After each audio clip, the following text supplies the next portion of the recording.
Talking about Dad. Yeah. In this episode, the caller who floors Dean is his father, which of course he died at the beginning of season 2, and hasn't been back. So to get a phone call from the dad is a bit eye-opening, and to also have information that could possibly save his life.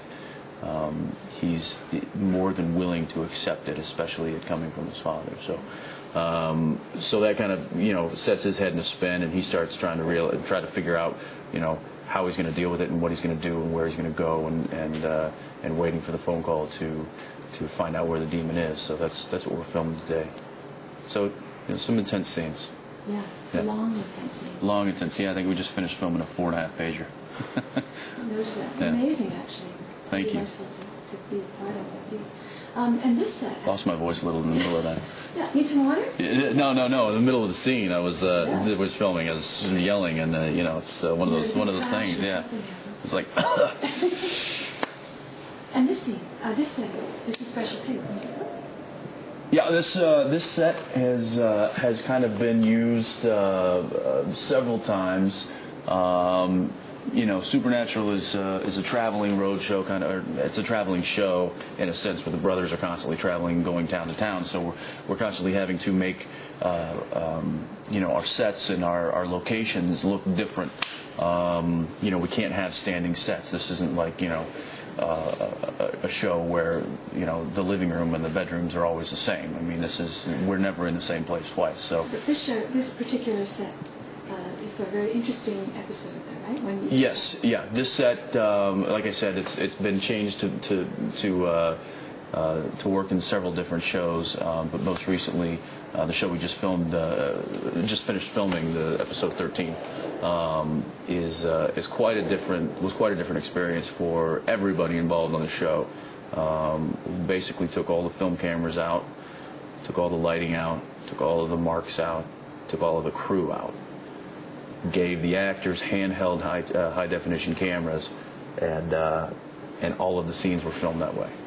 So it's kind of in the same vein as the Cloverfield or Blair Witch Project, and it's going to be really interesting. It was quite liberating to get into a set and to run a scene once, and then have it all in the can, essentially. There's no turnarounds, there's no close-ups, there's no two shots, there's no masters, high and wides, nothing like that. It's boom, done, moving on. And this one's called Ghost Faces. That's right.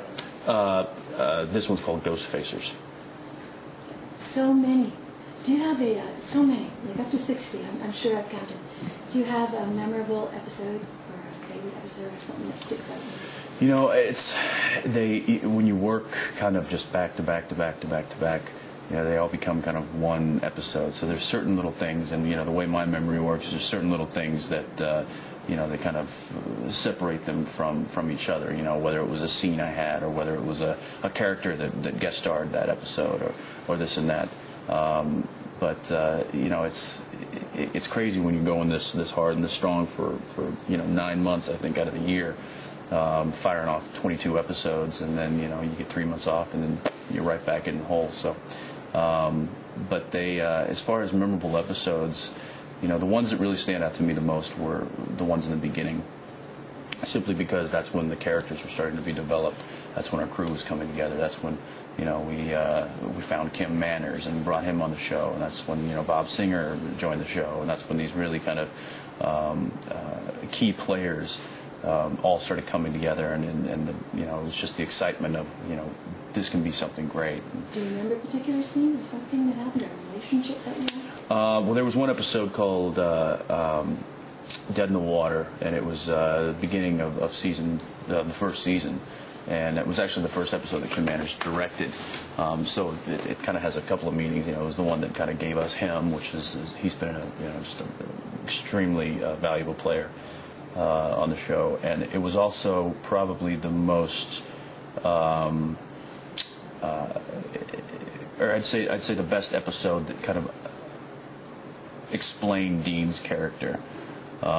It gave me a better idea who this guy was, and it it was kind of the first time that you really kind of saw the layers of Dean and where he was going and why he is who he is and why he does what he does. And so, that was obviously very memorable for me because it kind of set the tone of the character for, the rest of the series. Do you relate to him in any way personally off set? You've been doing him for so long.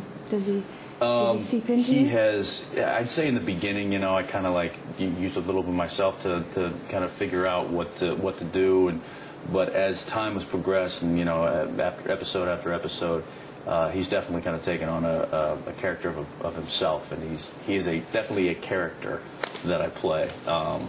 It's I'd say that the best thing about playing him so much is not that I personally start becoming him. I think it's just the opposite. I think that there's a separation that happens. But the fact that you play him so often, it's so easy to slide into that character and use those crutches that you've used and use those little idiosyncrasies that make him who he is. And it's fun when you come up with stuff that you add and then you see it on screen. You're like, okay, that's something that I wouldn't personally do, but works so well for this guy, so I'm gonna continue to use that. And I think the more you do it, the more you find those little things, and you can just kind of keep collaborating with yourself and finding them. Yeah. So he's going on to the end of season 3 really soon. A couple more episodes. Yeah. I've got a couple of questions here. Have we seen the last of the demon Azazel? It's a good question. I know that Eric. I don't know. Let me rephrase that. Is that the last we've seen of Azazel? I don't know. Eric doesn't like to harp on things too often. He likes to pose problems and then answer them and pose more problems. So will Azazel come back and stick his head in the mix? I guess it's a possibility. I mean, it depends on if Dean goes to hell or not. That's true. Okay. Do you think you can be rounding up all those demons by the end of the season? The ones that were let go? The guy's going to round up all the demons. There's a lot of them that got out, and I think they've got some heavier issues on their hands right now. I mean, they're going to do their best. They're going to continue to do their job, but obviously they've got some pressing issues that need attention. These stories, there's many stories that come out. And I know you've answered this question many times, but where do the stories come from? Where do the stories come from? That's a great question. That's a question for the writers' room. I've been in there one time and it freaked me out. It's pretty scary. Yes. Is that going to be the scariest? I don't know. It depends on how it's all done. Not giving anything away. No. It really depends on the final product. You've got so many more elements to the show than just the actors. You've got the visual effects, you've got the special effects, you've got the characters and the actors that play these guest characters that come on, and you've got the history behind the demon or the spirit or the ghost that you're hunting. And so there's a lot of elements that go into really making a show frightening and effective. So you never know how it's going to turn out, but we've been very fortunate. We got a lot of talented people on this show. So where would you like to see happen? What would you like to see happen?